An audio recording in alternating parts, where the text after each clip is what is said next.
우리 한번 인사할까요? 자, 옆에 계신 분에게 이렇게 인사하겠습니다. 우리가 교회입니다. 언제나 예수 그리스도 그분의 십자가의 복음이 우리의 삶에 언제나 나타나고 또 고백되어질 수 있기를 간절히 축원합니다. 지난 11월 1일부터 21일까지 다니엘 기도회가 열려졌습니다. 개인적으로 해도 되나 교회에서 함께 모여서 다니엘 기도회에 참여하는 것에 큰 의미가 있었습니다. 21일간의 여정이었는데 하나님이 부어주시는 은혜가 얼마나 크고 놀라운가 하는 것을 우리의 마음으로 감동으로 느낄 수 있는 그런 기간이었습니다. 간증자들마다 고난 가운데 있었지만 하나님께서 어떻게 은혜를 베풀어 주셔서 승리했는가, 또 하나님 앞에 얼마나 감사하며 영광을 올려드렸는가 하는 것이 간증들을 통해 고백되어졌죠. 그 간증을 들으면서 저도 무척 하나님이 베푸신 은혜가 크고 놀랍다 고백하게 되었습니다.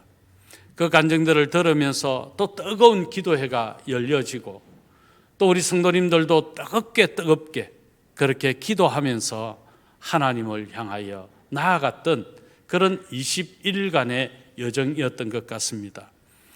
저도 이번에 기도하면서 좀 신비로운 체험을 했어요. 기도하는데 자꾸 옆에서 누군가가 저를 툭툭툭 치는 거예요. 누군가 해서 돌아보면 아무도 없어요. 그런 일이 한 3, 4일 정도 있었어요. 살포시 저의 옆에 누군가가 앉는 것 같은 그런 의자의 흔들림도 있었고 그런 소리도 있었고 그런 느낌이 있었는데 실제는 아무도 없어요. 왠지 하나님이 친근하게 다가오시는 것 같은 느낌, 그 풍요로움을 누렸던 기간이었던 것 같습니다. 그동안 저도 좀 닫혀 있었던 기도가 아니었는가, 그렇게 회개가 되고 그 짧은 시간이지만 하나님 앞에 뜨겁게 기도할 수 있는 기간이었다, 그렇게 저도 고백하게 됩니다. 지난 20일 날 어떤 한 여성도님의 간증이 있었습니다. 제목이 넘어질 것인가 넘어설 것인가 라고 하는 제목이었습니다. 이 성도님은 보육원에서 봉사활동을 했습니다. 그러던 중에 보육원에 버려진 아이, 날씨도 추웠는데 그래서 이 아이가 더 세차게 울었던 것 같습니다. 아이의 울음소리가 너무 간절하고 이 아이의 울음소리가 너무 커서 그 아이를 안았고, 나중에 이 아이를 보니까 두 발이었고 오른손의 손가락마저도 몇 개가 없는 장애를 가진 아이였습니다.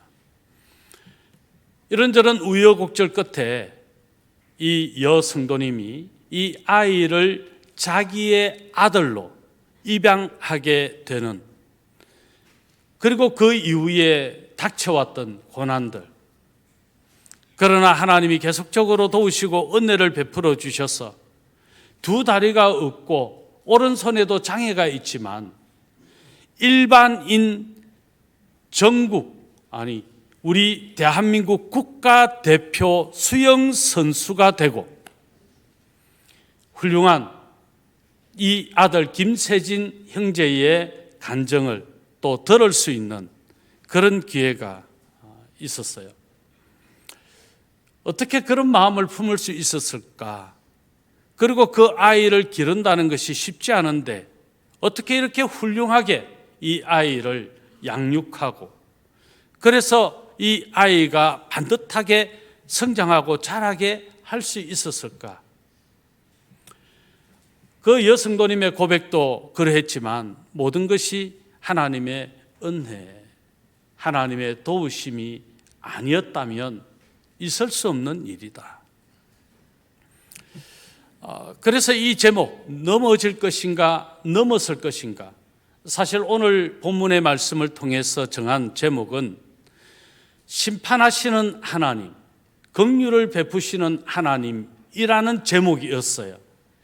그런데 이 본문을 묵상하고 있던 중에 이 간증을 듣는데, 이 간증의 제목이 오늘 본문의 제목이 되면 좋겠다라고 해서 급하게 제목을 바꾸고 넘어질 것인가 넘어설 것인가 라고 하는 제목으로 오늘 본문의 말씀을 전하게 되었습니다. 우리는 지난 시간 시내산 앞에서 황금 송아지를 만드는 실패한 이스라엘의 모습을 생각했습니다. 이 끔찍한 재앙으로 하나님이 얼마나 진노하셨는가, 또 모세의 중보기도를 들으시고 하나님이 어떻게 회복하셨는가 하는 것을 말씀을 통해 나누었죠. 이제 그 이후의 시간입니다. 하나님께서 이스라엘 백성들이 그런 실패의 과정을 거쳤음에도 불구하고 또 얼마 지나지 않아 그들이 그 은혜를 잊어버리고 불평하며 하나님 앞에 죄악을 범하는 오늘 본문의 사건들이 나타나고 있는 것이죠. 우리는 이런 말을 떠올리게 됩니다. 불평은 나쁜 바이러스다 라는 말이죠. 이 불평이라고 하는 영향력은 실로 한 공동체를 엄청난 아픔과 고통으로 만들 수 있는 끔찍한 죄악이라고 하는 사실입니다. 여러분, 한 사람의 불평이 두세 사람의 불평으로 만들고 두세 사람의 불평이 한 무리의 불평이 되고 그 무리의 불평이 공동체를 흔들고 훼손시키는 끔찍한 결과를 초래할 수 있다는 것이죠. 그래서 성경 곳곳은 사람의 혀를 어떻게 써야 할 것인가, 어떻게 조심해야 할 것인가 하는 교훈을 많이 주고 있습니다.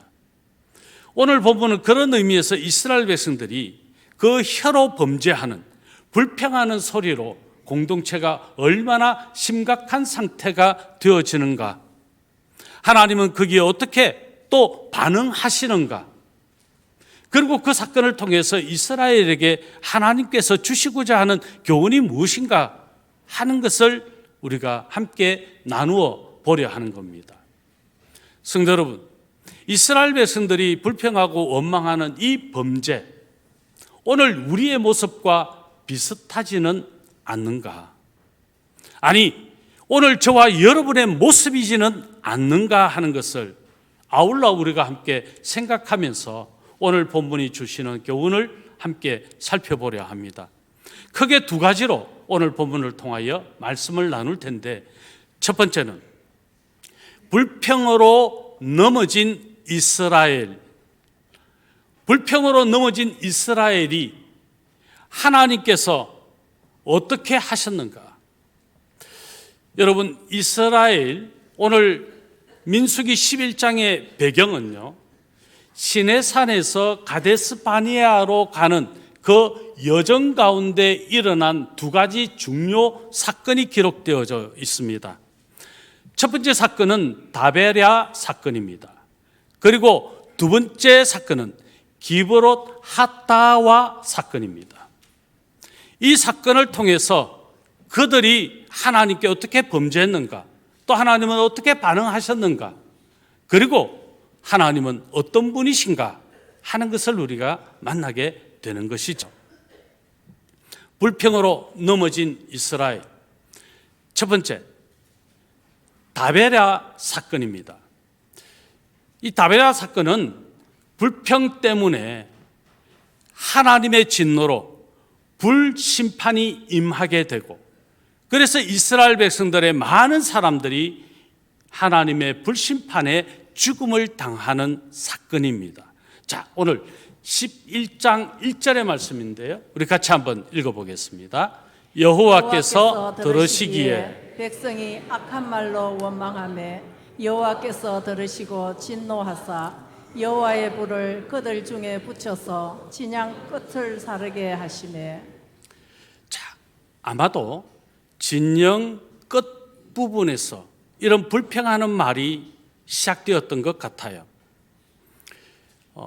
4절에도 그런 의미의 말씀이 나오니까, 그래서 진영 끝 부분에 하나님께서 불심판을 내리신 것이죠. 진영 끝에 있는 사람들이 어떤 사람들이었을까? 여러 가지로 추측해 볼 수 있습니다. 처음에는 장성한 사람, 용맹한 사람들이 앞에 섭니다. 그리고 약자들이 그 다음에 서겠죠. 그리고 또 아주 용맹한 사람들이 약자들을 뒤에서 또 약자들을 보호하면서 따르겠죠. 아마 이런 구도로 해서 행진이 이루어질 겁니다. 그런데 한편으로 우리가 어느 조직이든지 어느 모임 공동체든지 뒤에 있는 무리들이 있어요. 아웃사이더라고도 말할 수 있는, 무엇인가 불만이 많고 무엇인가 처져 있는 듯한 사람들. 오늘 본문은 다른 민족의 사람들이라고 표현하기도 합니다. 다른 사람들, 다른 족속들. 그러니까 이스라엘 백성들이 애굽에서 나올 때 이스라엘 백성들만 나온 게 아니에요. 다른 이방 민족들도 함께 따라 나왔어요. 아마 그들로부터 시작된 불평이 아니었을까, 그렇게 추정해 볼 수 있는 거죠. 자, 어쨌든 뒤에서 불평하는 무리가 있다. 늘 일하지 않고 뒤처져 있는 사람들이 불평이 많다. 이건 어쩔 수 없는 사실인 것 같아요. 하나님은 그런 무리들에게 불로 심판하셨다. 이 사실이 왜 그렇게 우리에게, 우리 자신을 돌아보게 하는 기회가 됩니까?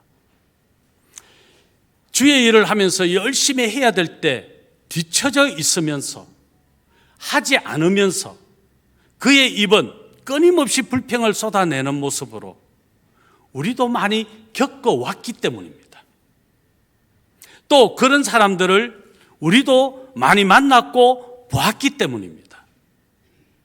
그런 불평하는 말을 들으면 나도 모르게 그런가?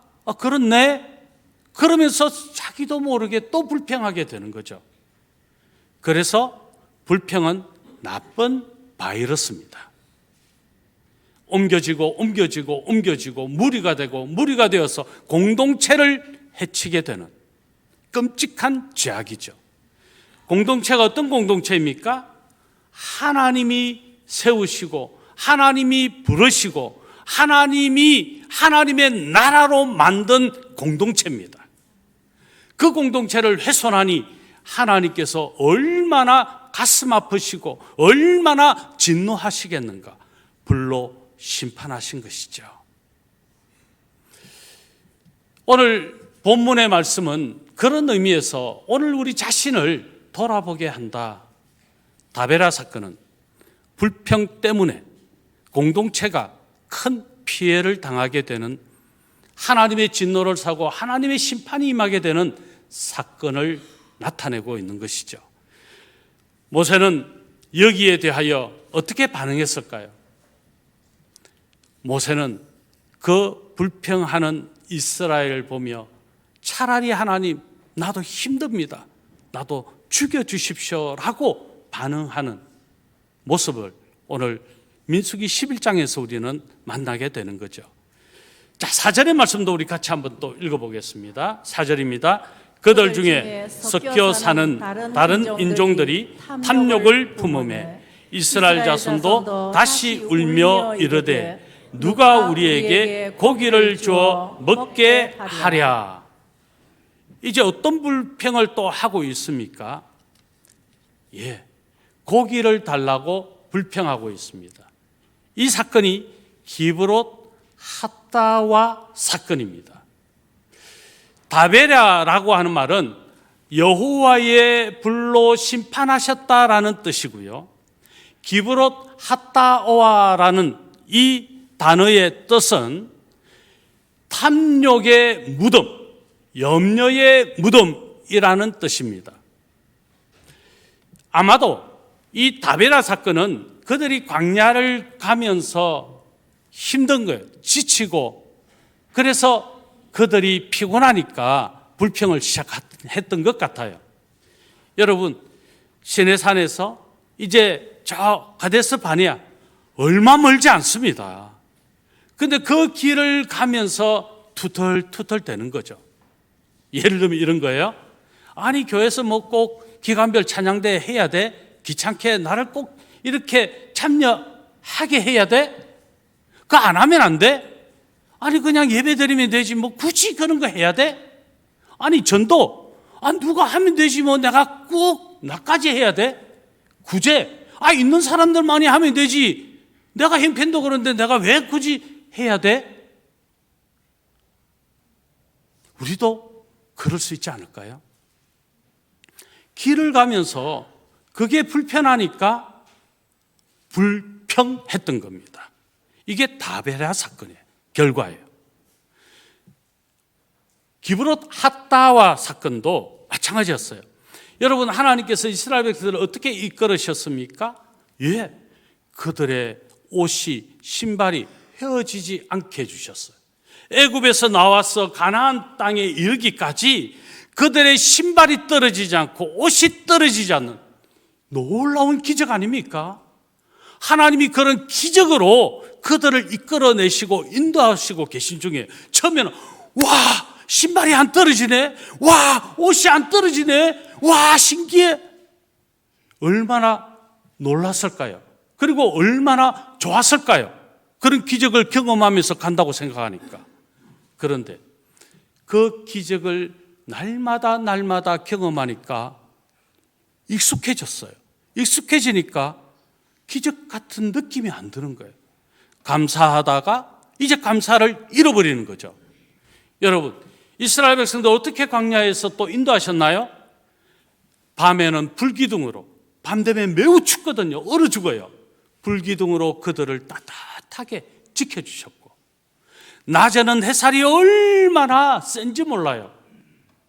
제가 이스라엘에서 얼굴을 태웠는데 이게 검어진 얼굴이 잘 지워지지가 않아요. 그래서 어떤 분이 목사님 얼굴이 왜 그렇게 시커매요? 그래서 서비스로 얘가 얼굴에 하얀 거 발랐어요. 얼마나 햇살이 강한지요. 이내 곧 살까지 탈 것 같아요. 하나님 어떻게 하셨어요? 구름 기둥으로 그들을 지키시고 도우시고 보호해 주시고 인도해 주셨어요.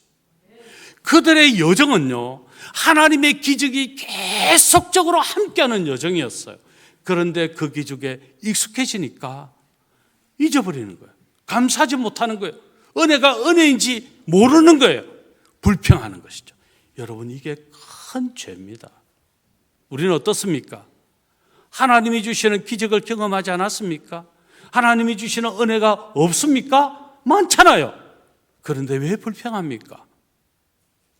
은혜가 은혜인 줄 모르는 무감각의 상태가 됐으니까, 영적인 한센서 병이 걸렸으니까 그렇게 되는 거죠. 지금 마찬가지예요. 하나님께서 그들이 먹을 것이 없다고 먹을 것을 달라고 부르짖었을 때 하나님은 하늘에서 만나를 내려서 먹겠어요. 그래서 만나를 처음에 먹을 때 얼마나 신비로웠고 신기했고 맛있었겠어요. 꿀 과자 같은 게 만나였어요. 그런데 그것도 먹는 것이 익숙해지니까 이제 입에서 딴내가 난다고. 아니, 만나밖에 없냐고. 더 맛있는 거 없냐고. 그러면서 5절에 보면요, 우리가 애굽에 있었을 때는 생선도 먹었고 오이도 먹었고 참외도 먹었고 부추도 먹었고 파도 먹었고 마늘도 먹었고 고기도 먹었다. 고기 달라고 또 불평하는 거예요. 참 인간이 그래요. 여러분 아닌 것 같죠?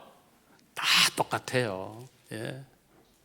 있으면 더 달라고, 없어지면 마치 내 것이었는데 뺏긴 것처럼 우리가 그렇게 불평하고 살 때가 얼마나 많습니까?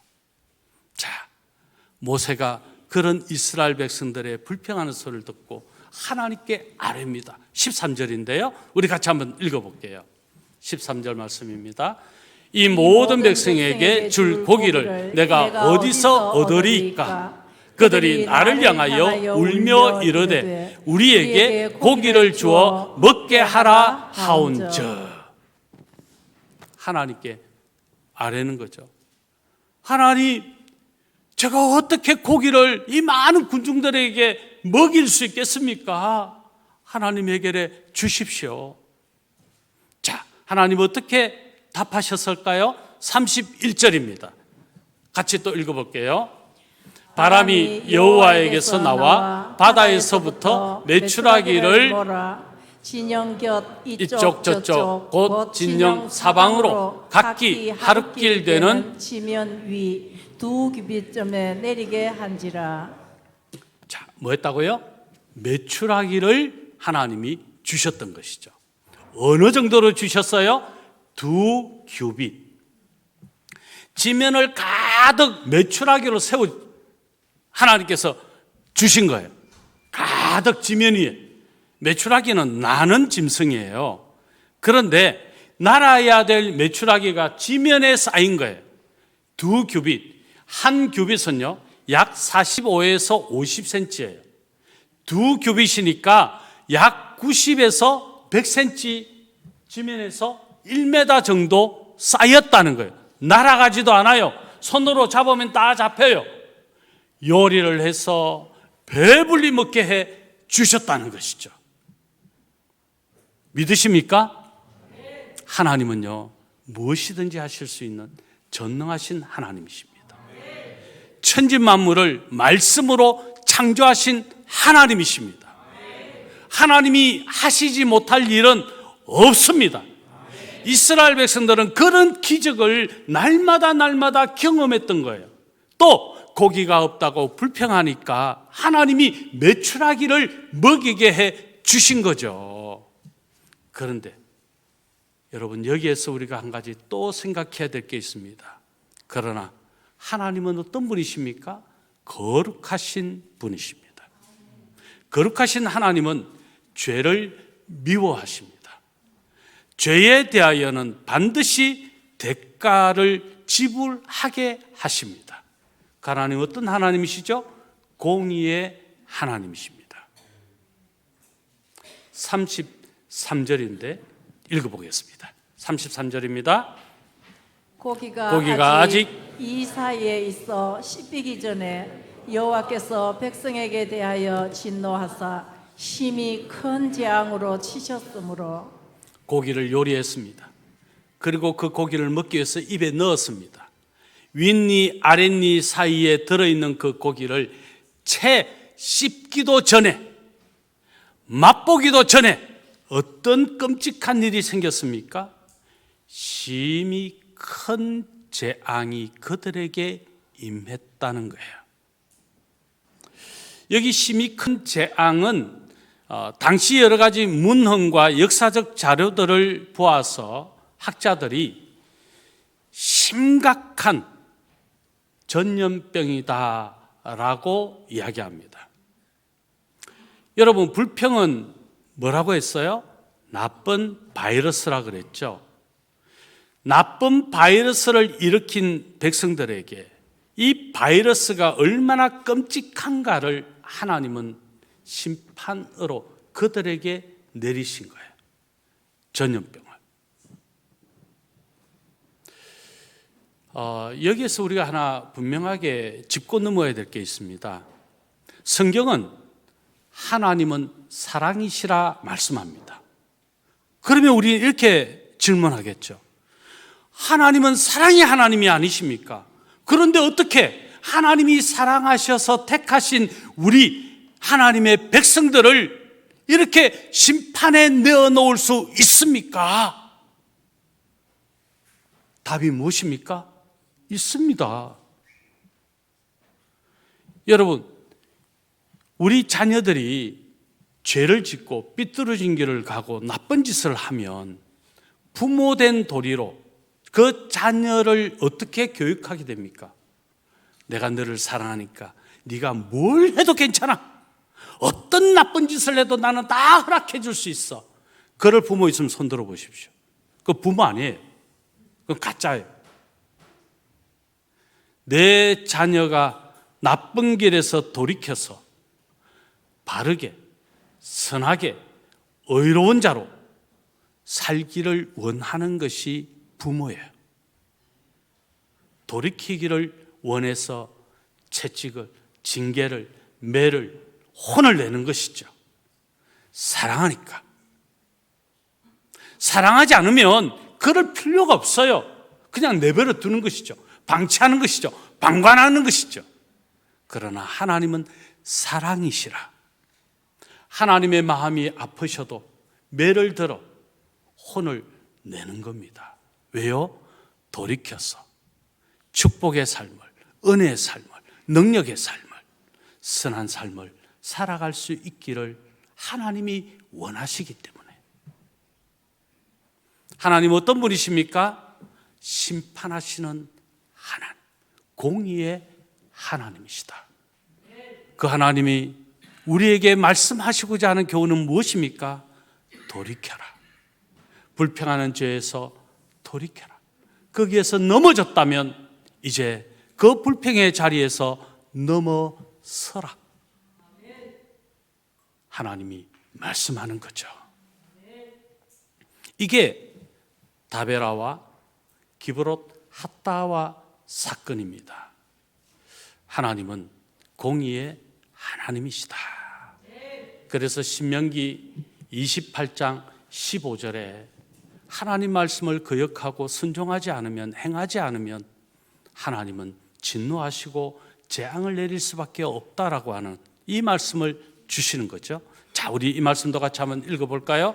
내가 만일 내 하나님 여호와의 말씀을 순종하지 아니하여 내가 오늘 내게 명령하는 그의 모든 명령을 규례를 지켜 행하지 아니하면 이 모든 저주가 내게 임하며 내게 이를 것이니. 그러므로 여러분, 오늘 이 두 사건 기억하십시오. 두 사건을 통해서 하나님이 주시는 한 단어를 우리는 생각해야 합니다. 불평 금지. 다베라, 기브롯 핫다와 불평 금지. 하나님이 싫어하심을 하지 마십시오. 자, 그러면 두 번째, 하나님은 오늘 본문에서 어떤 하나님으로 나타나고 있으십니까? 긍휼로 이스라엘 백성들을 넘어서게 하시는 하나님이시다. 여러분, 하나님은 사랑이십니다. 진노로 그치시지 않습니다. 하나님은 그들을 다시 넘어서게 하십니다.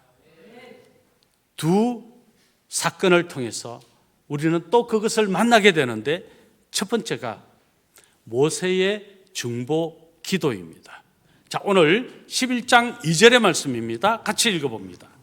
백성이 모세에게 부르짖음으로 모세가 여호와께 기도하니 불이 꺼졌더라. 모세가 여호와께 기도했더니, 중보기도했더니 불이 꺼졌더라. 중보기도가 얼마나 중요한가. 황금송아지 사건에서도 모세가 중보기도를 했더니 하나님께서 그 진노를 그치시고 이스라엘 백성들을 회복시키셨잖아요. 우리가 해야 될 게 뭐예요? 중보입니다. 참 중보자, 완전한 중보자 되신 예수 그리스도를 믿는 오늘 저와 여러분이 해야 될 것이 무엇입니까? 불평하는 사람이 있다면 그를 위해 중보해야죠. 동조하고 맞장구 치는 게 아니고 중보해야죠. 하나님, 이분이 죄에서 떠나게 해 주옵소서. 이분이 지금 불평하는 것이 얼마나 끔찍한 죄인지 알지 못합니다. 이 불평을 중단하게 해 주옵소서. 이분이 다시 회복되어 하나님의 사랑 가운데 있게 해 주옵소서. 중보해야죠. 모세의 중보로 불이 꺼졌더라. 그리고 우리가 또 읽었잖아요. 31절에 모세의 중보로 고기를 하나님께서 메추라기를 2규빗으로 지면에서 쌓아 먹게 해 주셨더라. 하나님은 사랑의 하나님이시죠. 그냥 징계하시고 그래서 미워하셔서 그래서 다 심판으로 멸망당하는 것을 원치 않으셔. 모세의 중보 기도를 마침 기다리시기라도 하신 것 같이 이내 곧 응답하셔서 불을 그치시고 고기를 먹이시는 하나님, 그분이 우리가 믿는 하나님이십니다. 자, 그러면 오늘 우리는 이제 모세는 도대체 누구를 바라보면서 이런 중보자적 사명을 감당했는가? 그 답이 무엇입니까? 예수 그리스도. 히브리서 4장 14절로 16절의 말씀입니다. 우리 연속해서 세 구절의 말씀인데 같이 읽습니다. 그러므로 우리에게 큰 대제사장이 계시니 성천하시니 곧 하나님의 아들 예수시라. 우리가 믿는 도리를 굳게 잡을지어다. 우리에게 있는 대제사장은 우리의 연약함을 동정하지 못하실 리가 아니요 모든 일에 우리와 똑같이 시험을 받으신 이로되 죄는 없으시니라. 그러므로 우리는 긍휼하심을 받고 때를 따라 돕는 은혜를 얻기 위하여 은혜의 보좌 앞에 담대히 나아갈 것이니라. 아멘. 이제 우리는 우리의 신분, 우리의 정체성이 뭔지 알아야 돼요. 예수 그리스도를 통하여 구원받은 하나님의 자녀, 하나님의 백성으로서 우리가 나아갈 길은 은혜의 보좌 앞으로 담대히 나아가는 겁니다. 예수 그리스도의 십자가의 은혜 안에 거하고 예수 그리스도의 그 사랑의 은혜 아래 거하는 거죠. 그래서 우리는 이런 고백을 하게 됩니다. 솔라 그라티아, 솔라 피데, 오직 은혜, 오직 믿음. 우리 주 예수 그리스도를 향한 믿음의 고백을 행하며 사는 거죠. 하나님, 이런들 어떠하며 저런들 어떠합니까? 모든 것이 하나님의 은혜입니다. 하나님의 은혜는 계속하여 흘러 넘칠 것인데 저는 그 믿음으로 하나님을 찬양합니다. 그 고백이 우리의 예배가 돼야 되고 그 고백이 우리의 말씀 읽는 삶이 돼야 되고 그 말씀을 살아내는 행동으로 나타나야 되는 거죠. 그게 은혜의 보좌 앞으로 날마다 담대하게 나아가는 겁니다. 내가 비록 죄를 지어 넘어졌을지라도 은혜의 보좌 앞으로 나아가 우리 주님이 베푸시는 그 사죄의 은총을 바라보고 사는 이 삶이 우리의 정체성이라는 거죠. 오늘 저와 여러분이 그런 복된 삶이 될 수 있기를 예수님의 이름으로 축원합니다. 그렇습니다. 그래서 중요한 말씀 히브리서 9장 28절의 말씀인데 같이 한번 또 읽어보겠습니다. 이와 같이 그리스도도 많은 사람의 죄를 담당하시려고 단번에 들이신 바 되셨고 구원에 이르게 하기 위하여 죄와 상관없이 자기를 바라는 자들에게 두 번째 나타나시리라. 모세는 단회적인 용서를 이루는 중보자였다면 예수 그리스도께서는 영원한 불심판을 면하게 하신 완전한 중보자이십니다. 예수 그리스도를 믿는 그 믿음의 삶을 우리가 승리의 삶으로 살아가면 두 번째 다시 우리 주님이 나타나실 텐데, 다시 말하면 반드시 재림하실 텐데, 반드시 다시 오실 텐데, 그때 우리가 믿음 있는가 없는가가 확연히 드러날 것입니다. 여러분, 어느 쪽이십니까? 불평으로 넘어진 쪽이십니까? 넘어서신 쪽이십니까? 우리의 삶으로 이 선택을 하나님이 기뻐하심으로 이루어 나갈 수 있기를 예수님의 이름으로 축복합니다. 둘째, 하나님은 어떻게 넘어서게 하셨습니까? 짐을 나누어지게 함으로 넘어서게 하셨습니다. 자, 모세가요, 앞서 말씀드렸듯이 이스라엘이 불평하는 소리를 듣고 모세가 너무너무 괴로워서 죽을 것 같았어요. 그래서 모세가 한마디로 이렇게 이야기합니다. 하나님, 저는 이런 백성을 도무지 이끌 만한 힘이 없습니다. 능력 없습니다. 차라리 저를 죽여 주십시오. 그렇게 모세가 하나님 앞에 절박한 기도를 드리게 되는 거죠. 하나님 어떻게 반응하셨을까요? 민수기 11장 16절로 17절의 말씀 우리 같이 한번 읽겠습니다. 여호와께서 모세에게 이르시되 이스라엘 노인 중에 내가 알기로 백성의 장로와 지도자가 될 만한 자 70명을 모아 내게 데리고 와 회막에 이르러 거기서 너와 함께 서게 하라. 내가 강림하여 거기서 너와 말하고 내게 임한 영을 그들에게도 임하게 하리니 그들이 너와 함께 백성의 짐을 담당하고 너 혼자 담당하지 아니하리라. 아멘. 14절에서 하나님, 저는 도무지 이 백성들을 감당하지 못하겠습니다. 그렇게 하나님께 하소연을 했잖아요. 그러니까 하나님이 그런 모세에게 대답하신 거예요. 너를 도와 함께 짐을 나눌 사람들을 세워라. 그렇게 하면 하나님께서 이렇게 말씀합니다. 백성의 장로와 지도자가 될 만한 자 70명을 모아라. 내가 그들에게도 내게 부어줬던 그 하나님의 영을 부어줘서 너의 짐을 나누어 지고 이스라엘 백성들을 이끌고 내가 이 약속한 땅 가나안으로 가게 해주마. 여러분, 지금 이 시대에는요, 제사장이나 선지자와 같은 직분은 없어요.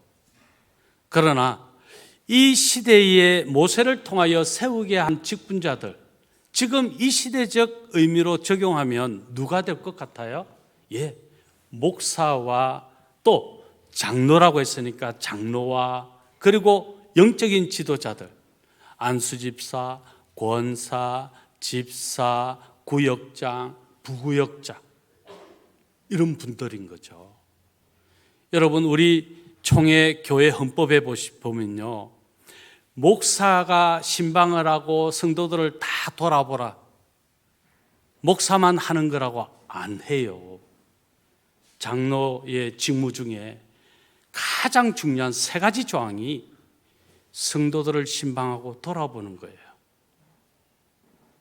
왜 목사 당신은 신방하지 않아? 그런 말 할 때 내가 그를 찾아가 돌아보라는 거예요. 성령님은. 구역장, 부구역장, 교사들을 왜 세웠어요? 그 일을 하라는 거예요. 그렇게 하나님은 짐을 나누게 하신 거죠. 목적이 무엇입니까? 하나님의 몸, 예수 그리스도의 몸 된 교회 공동체가 건강하게 세워지게 하시려고. 그래서 17절 마지막에 그들이 너와 함께 백성의 짐을 담당하고 너 혼자 담당하지 아니하리라 말씀하잖아요.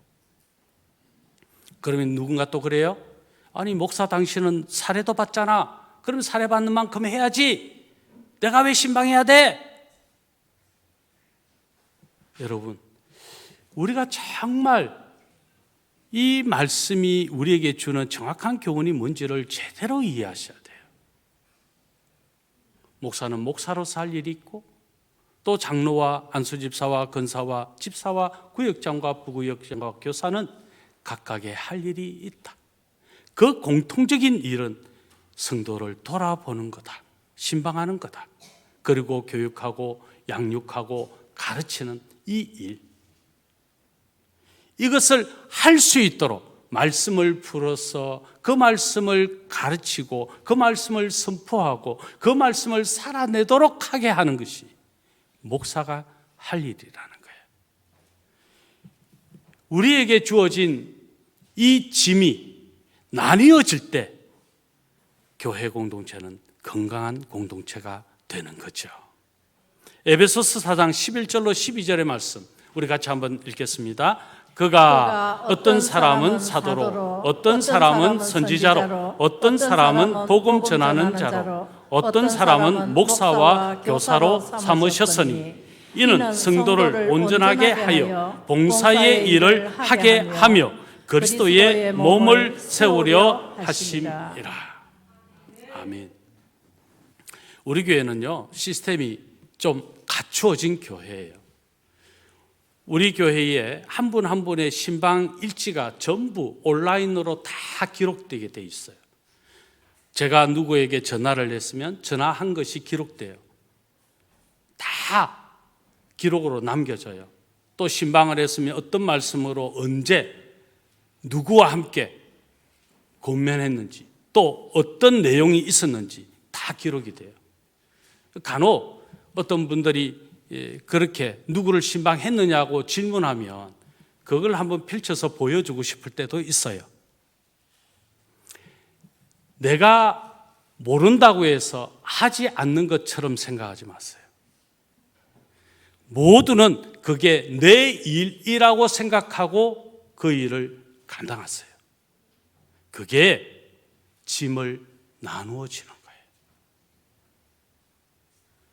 오늘 에베소서에서도 말씀하죠. 어떤 사람은 목사와, 또 어떤 사람은 교사로, 또 어떤 사람은 성도를 온전하게 하고 봉사의 일을 하고 그리스도의 몸을 세우는 이 일을 위해 우리 모두가 다 부름받았다. 하나님의 영으로 충만하여졌다. 그러므로 우리는 이 일을 모두가 감당해야 된다 라고 하는 사실을 우리가 분명하게 아는 거죠. 이것이 넘어짐에서 넘어서는 겁니다. 여러분, 불평거리가 될 것을 그 불평에서 넘어설 수 있어요. 왜 당신은 하지 않냐고, 당신은 왜 모르냐고, 당신은 왜 그 정도밖에 안 되냐고, 불평하는 자리에서 넘어설 수 있어요. 이것이 나눔입니다. 짐을 나누는 거죠. 사역을 나누는 거죠. 오늘 기관별 찬양 축제, 왜 내가 가야 돼? 난 안 해도 돼. 난 은사가 없어. 내가 왜 전도해야 돼? 내가 왜 구제해야 돼? 돈 있는 사람이 하면 되지. 그게 아니에요. 그게 아니에요. 누구나가 다 해야 돼요. 왜요? 하나님께서 누구나에게 다 그 은혜를 주셨기 때문에. 그러면 우리 부모님들, 이 자리에 계신 연세 드신 우리 부모님들은 내가 지금 이 나이에 뭐 해? 기도하시면 되죠. 기도하시면 되죠. 말씀을 맺으면서 갈라디아서 6장 2절 말씀, 이제 결론적인 말씀인데 우리 같이 한번 읽겠습니다. 너희가 짐을 서로 지라. 그리하여 그리스도의 법을 성취하라. 예수님이 주신 이 사랑의 법, 예수님이 주신 이 놀라운 은혜의 법, 복음을 완성하는 것이 나누어지는 겁니다. 중보하는 겁니다. 불평의 자리에서 넘어지지 않고 넘어서는 겁니다. 그런 우리 광안조항교회 모든 성도님들 되시기를 우리 주 예수 그리스도의 이름으로 축원합니다.